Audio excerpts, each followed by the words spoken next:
Hi, ഇന്ന് നല്ലൊരു butter പുഡിങ്ങിൻ്റെ recipe ആയിട്ടാണ് വന്നിട്ടുള്ളത്. അപ്പോൾ ഇത് നമുക്ക് വളരെ പെട്ടെന്ന് തന്നെ തയ്യാറാക്കി എടുക്കാൻ പറ്റുന്നൊരു പുഡിങ്ങാണ്. ടേസ്റ്റാണെങ്കിൽ ഒരു രക്ഷയില്ല കേട്ടോ. നല്ല അടിപൊളി ടേസ്റ്റാണ്, നല്ല സോഫ്റ്റ് ആയിട്ടുള്ളൊരു പുഡിങ്ങാണ്. അപ്പോൾ നമുക്ക് ഉണ്ടാക്കുന്നതെന്ന് കണ്ടു വെക്കാം. ഇത് ഉണ്ടാക്കാനായിട്ട് പാൽ ആവശ്യമുണ്ട്. അപ്പോൾ 1 ലിറ്റർ പാലിൻ്റെ അളവിലാണ് ഞാനിപ്പോൾ ഇവിടെ കാണിക്കാൻ പോകുന്നത്. അതിലേക്ക് 1/2 കപ്പ് പഞ്ചസാര ഇട്ട് കൊടുക്കുക.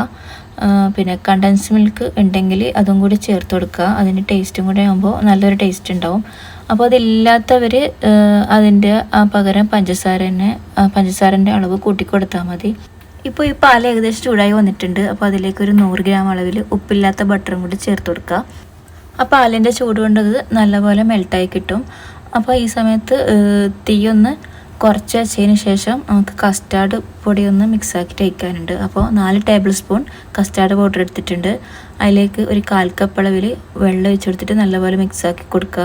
വെള്ളത്തിൻ്റെ പകരം പാലെടുത്താലും മതി. അപ്പോൾ ഏതായാലും കുഴപ്പമില്ല. നല്ലതുപോലെ മിക്സാക്കിയിട്ട് തീയൊന്ന് കുറച്ച് വെച്ചതിന് ശേഷം മാത്രം ഇത് ഒഴിച്ചു കൊടുക്കുക. എന്നിട്ട് അപ്പോൾ തന്നെ എല്ലാ ഭാഗത്തേക്കും ഒന്ന് ഇളക്കി കൊടുക്കുക. നല്ലതുപോലെ മിക്സാക്കി കൊടുക്കുക. പെട്ടെന്ന് തന്നെ കട്ട പിടിക്കും. അപ്പോൾ ഈ സമയത്ത് നല്ലതുപോലെ മിക്സാക്കി കൊടുക്കുക. ഇനി ഇതെല്ലാം കൂടിയിട്ട് മിക്സ് ആയതിനു ശേഷം ഇനി ഇതിലേക്ക് ബ്രെഡും കൂടി ചേർത്ത് കൊടുക്കാനുണ്ട്. അതിന് വേണ്ടിയിട്ട് ഞാൻ 4 പീസ് അളവിൽ ബ്രെഡ് എടുത്തിട്ടുണ്ട്. അതൊന്ന് ചെറിയ പീസാക്കിയിട്ട് അത് ഇട്ട് കൊടുക്കുക. അങ്ങനെ തന്നെ ഇട്ട് കൊടുക്കുക. എന്നിട്ട് അതും കൂടിയിട്ടൊന്ന് മിക്സാക്കി കൊടുക്കുക.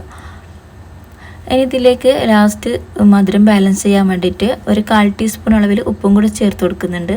ഇനി ഇതെല്ലാം കൂടിയിട്ട് നല്ലതുപോലെ മിക്സാക്കിയതിന് ശേഷം നമുക്ക് തീയൊന്ന് ഓഫ് ചെയ്തിട്ട് അത് ചൂടാറാനായിട്ട് മാറ്റി വെക്കാം. ഇനി ഇതിലേക്ക് ആവശ്യമായിട്ടുള്ളത് ചൈന ഗ്രാസ് ആണ്. അപ്പോൾ തന്നെ 10 ഗ്രാം അളവിൽ ചൈന ഗ്രാസ് എടുത്തിട്ടുണ്ട്. അതൊരു പാത്രത്തിലേക്ക് ഇട്ട് കൊടുത്തിട്ട് അതിലേക്ക് ഒരു 1/2 കപ്പ് വെള്ളം ഒഴിച്ചിട്ട് ഒരു 5 മിനിറ്റ് 10 മിനിറ്റോ സോക്ക് ചെയ്ത് വെക്കുക. അതിന് ശേഷം നമുക്കത് മെൽട്ടാക്കി എടുക്കാം. അപ്പോൾ ഇത് നല്ലതുപോലെ ഇളക്കി കൊടുത്തിട്ട് നല്ലോണം മെൽട്ടാക്കി എടുക്കണം കേട്ടോ. അപ്പോൾ അതിൽ തരികളൊന്നും ഉണ്ടാകാൻ പാടില്ല. നല്ലതുപോലെ മെൽട്ടായതിനു ശേഷം നമുക്കത് പുഡിംഗ് മിക്സിലേക്ക് ഒഴിച്ചു കൊടുക്കാം.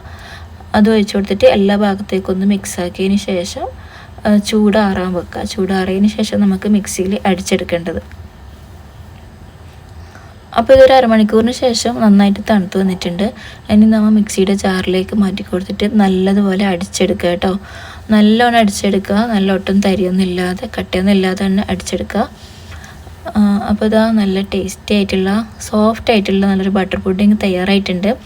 അപ്പോൾ എല്ലാവർക്കും ഇഷ്ടപ്പെടുന്നൊരു പുഡിങ്ങാണിത്. നമുക്ക് ഗസ്റ്റൊക്കെ വരുന്ന സമയത്ത് പെട്ടെന്ന് തന്നെ തയ്യാറാക്കി എടുക്കാൻ പറ്റുന്ന നല്ലൊരു പുഡിങ്ങാണിത്.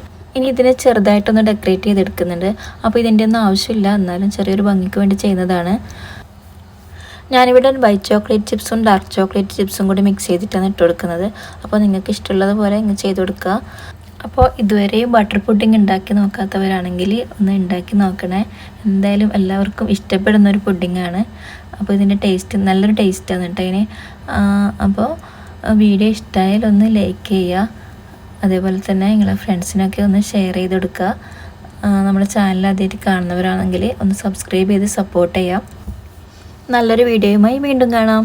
Thank you.